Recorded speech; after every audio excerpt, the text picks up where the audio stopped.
So it's time for another one of my weekly catch-ups.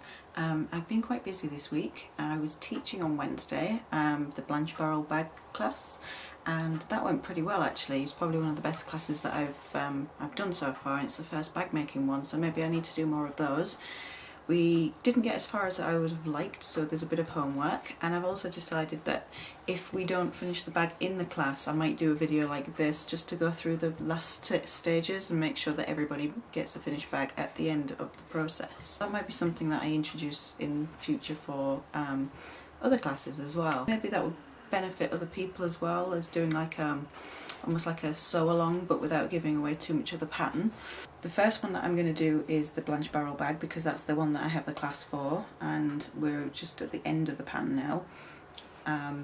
I'll have another sample so I can actually start the process again and then maybe release them sort of publicly after I've made all three kind of walkthrough videos. I imagine there'll be three. And then after that I have a class that I'm hoping to do for the Nora bag, which is another Swoon pattern, and I'm making one right now. I'll show you that, and I could do this as a little sew along too without giving away too much of the pattern, so that you still have to buy the pattern, because they are very good and they're very well written, but there's sometimes a few tips and tricks that can improve them and make them better. So this is the one I'm making right now. It doesn't have any side pieces yet because I'm still making it. I've got the lining mostly made up as well. The next step is to sew the side panels in there. It's got a swivel clamp on there, a little clasp. The only problem I had was sewing the vinyl, because this particular one is a little bit thicker than I normally use. When I folded it over, obviously it's too far away to clip it in place, and also you can't pin it because it's vinyl and you don't want to pin holes in it. So I found it really hard to top stitch this one and keep the layers underneath folded under, because it's kind of folded almost like bias tape. And yeah, that was a bit of a sweary time. So there's a bit of glue everywhere as well, because I tried to glue them, I tried to tape them, and nothing was holding them. So I would maybe recommend using a really thin vinyl for this pattern. It works really nice on the base though, it gives you a really good solid base, but it's a bit of a challenge. Another thing I've been working on is this sliding box, which comes from the book Stitched Sewing Organisers. This particular one I've done in Christmas fabrics because I wanted it to be an alternative to gift wrap, and for me I wanted it to kind of sit more flush with the edges, but I think I'm okay with it now. When you pull the drawers out it looks like this, but I did have a bit of a problem with this side bowing out. So when it was actually in the sleeve, it was sticking out both ends very slightly, you could see the inside.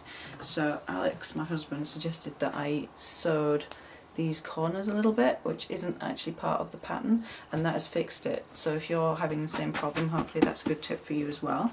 The interfacing on this one is Pellon 72F, the double-sided one. My previous video is about different types of interfacing, so if you're not sure about interfacing, you've never used it before, and there's so many numbers and letters and brands and things, hopefully my last video will be useful to you, so go back and check that out. The third project I wanted to show you is my bear in the log cabin quilt, because I've been talking about this one for several weeks now, but I haven't actually got onto quilting it. I basted it last weekend, and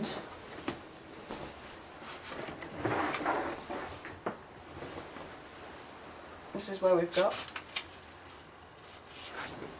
and then the back.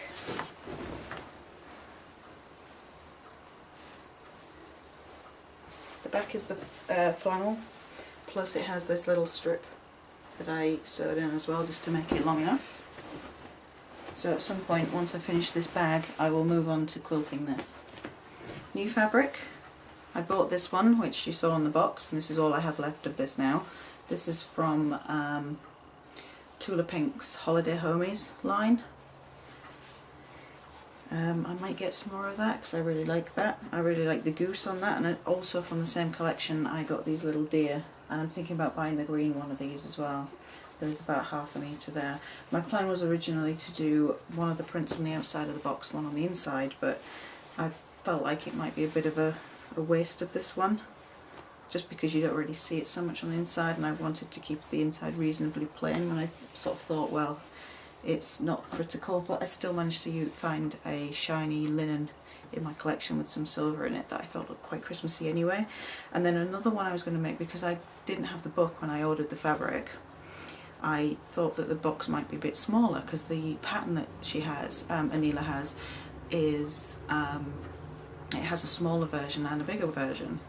So I thought with the smaller ones they'll fit on fat quarters, so I bought these. But there isn't a pattern for the smaller one in the book, so I didn't buy the pattern as well. So these are kind of going spare right now. These are by Paula and Waffle. And there's little cats in stockings and little dachshunds, or dash hounds, or whatever people are calling them. They have a different name over here. In the same delivery, these were all from Fabric Spot. I got some Heather Bailey as well, because I wasn't going to say no to octopuses. They're quite big, they're bigger than I expected them to be, but I thought they would be nice for a bag as well. And then there's a flowery print that I got a bit more of, so I thought it'd be really versatile and good for bags, but also good for, well, I could make a skirt out of this one.